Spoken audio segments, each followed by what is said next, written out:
நான்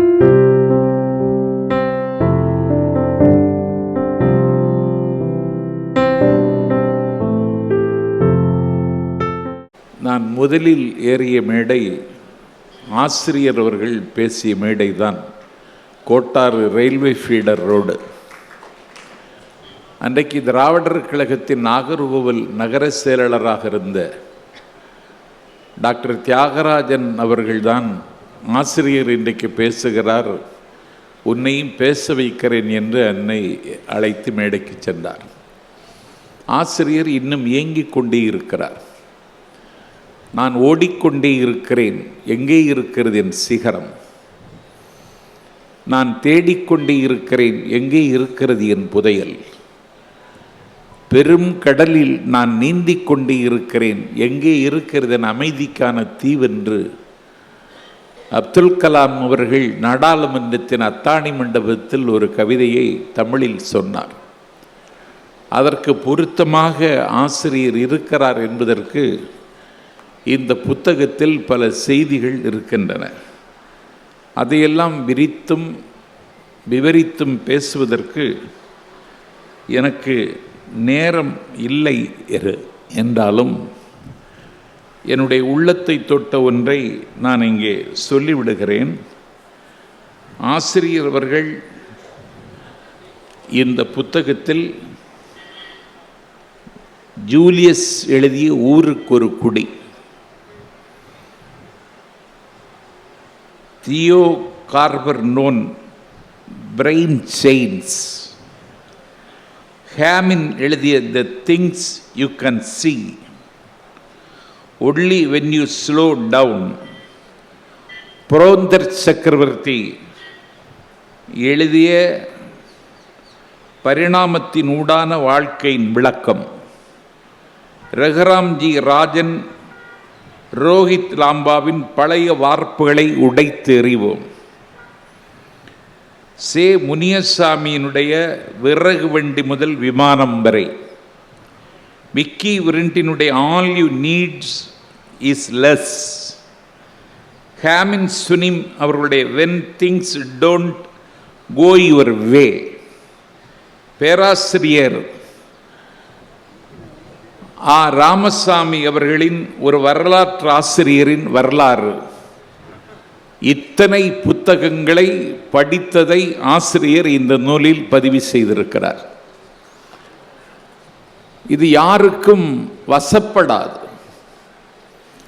ஆசிரியருக்கு வசமாகி இருக்கிறது. இது ஒரு முக்கியமான காலகட்டம். ஆசிரியருடைய சிந்தனைகளை உள்வாங்கிக் கொண்டு வருகிற நாட்களில் ஒரு பிரபகண்டா வார், ஒரு பிரச்சார யுத்தம் நடத்த வேண்டிய அளவிற்கு தமிழ்நாடு இன்றைக்கு இருக்கிறது. தமிழ்நாட்டை விட்டே வெளியேற வேண்டியவனெல்லாம் சட்டமன்றத்தில் இருந்து வெளியேறுகிறான். ஒரு சனாதன கிடங்குக்குள், வைதீகத்தின் பள்ளத்தாக்கில் தமிழர்களை கொண்டு செல்லுவதற்கு இன்றைக்கு அதிகாரத்தை ஒரு குற்ற உணர்ச்சியோ கூச்ச மனப்பான்மை இல்லாமல் நடைமுறைப்படுத்துகிறவர்களின் கையில் என் நாடு இன்றைக்கு சிக்கி இருக்கிறது. ஆசிரியர் அவர்கள் மனம் திறந்து சொல்லுகிறார் என்னவென்றால், தெரியாதை தெரியாதென்று ஒப்புக்கொள்வதற்கும் ஒரு தெளிவு வேண்டும். தெரியாததை தெரியாது என்று சொல்லுவதற்கு யாரும் அணியமாக மாட்டார்கள். எனக்கு தெரிந்த ஒருவர், அவருக்கு ஆங்கிலம் தெரியாது, ஆனால் இந்து பத்திரிகை வாங்குவார். தலைப்பை கீழ்ப்பக்கம் வைத்து அவர் வாசிப்பார், வாசிப்பது மாதிரி நடிப்பார். ஆனால் ஆசிரியர் அவர்கள்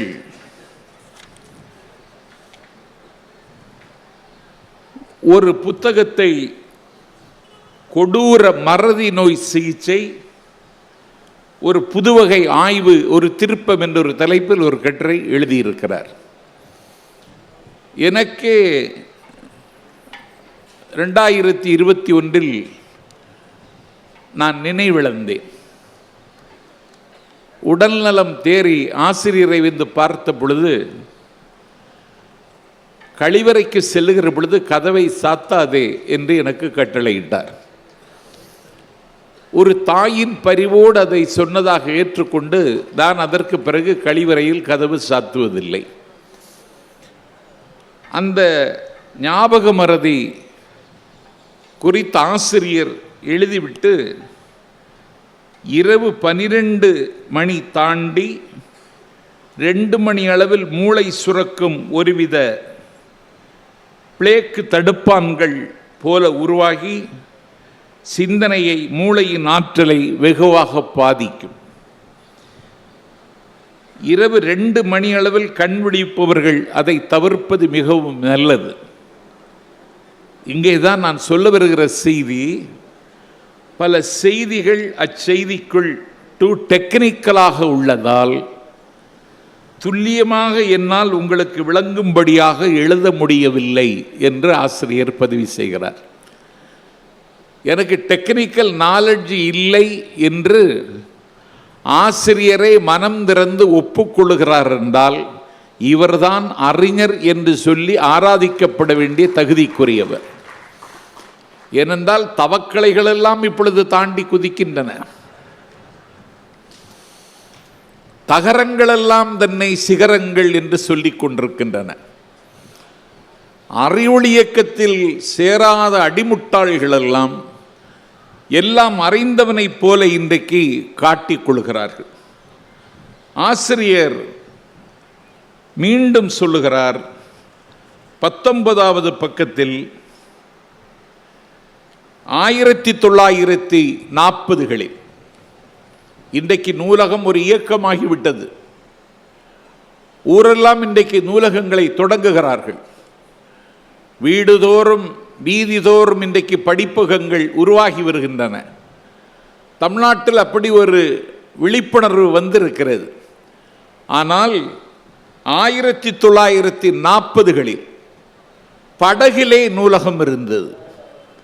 எனக்கே இது புதிய செய்தி.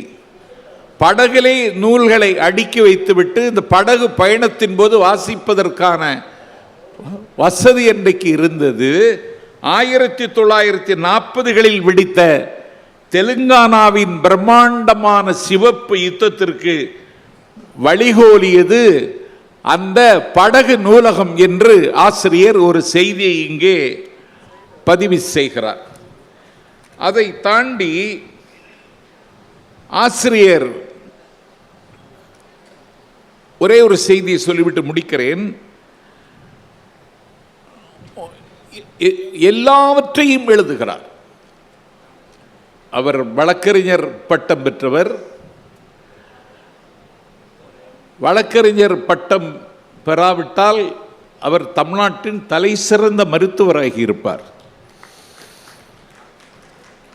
அவ்வளவு மருத்துவ குறிப்புகள் இந்த புத்தகத்தில் இருக்கின்றன. கட்சி மேடை என்பதை கடந்து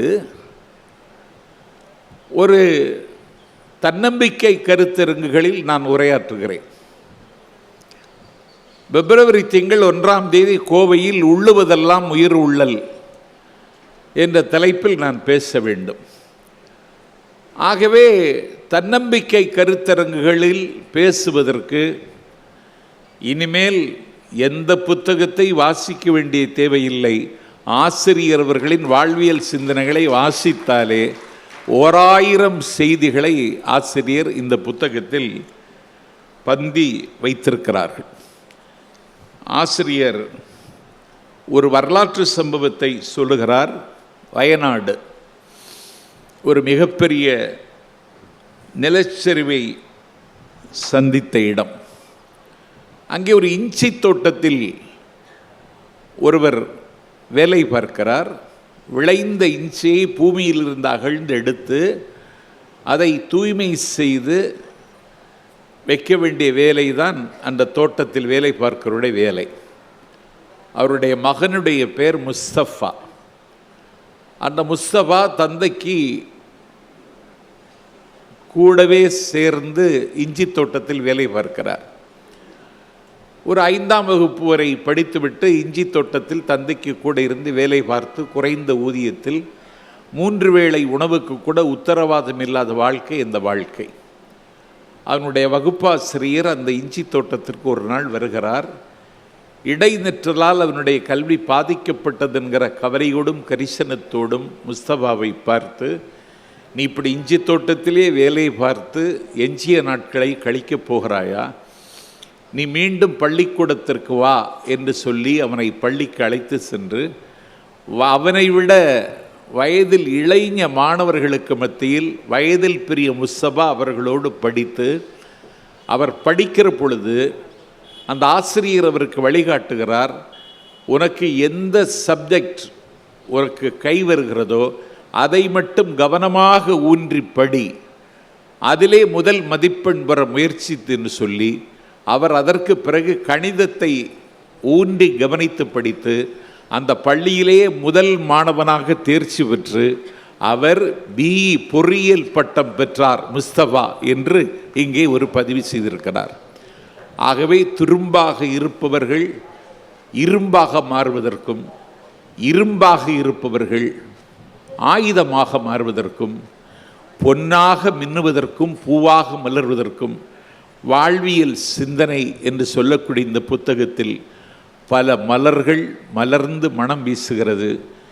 இனி ஒரு நிகழ்வில் அது குறித்து விரிவான செய்திகளை வாய்ப்பிருந்தால் பந்தி வைக்கிறேன் என்று சொல்லி ஆசிரியர் உரையாற்ற வேண்டும். அதற்காக என்னுடைய கோலத்தை காலத்தின் நிலை கருதி நிறைவு செய்கிறேன். நன்றி, வணக்கம்.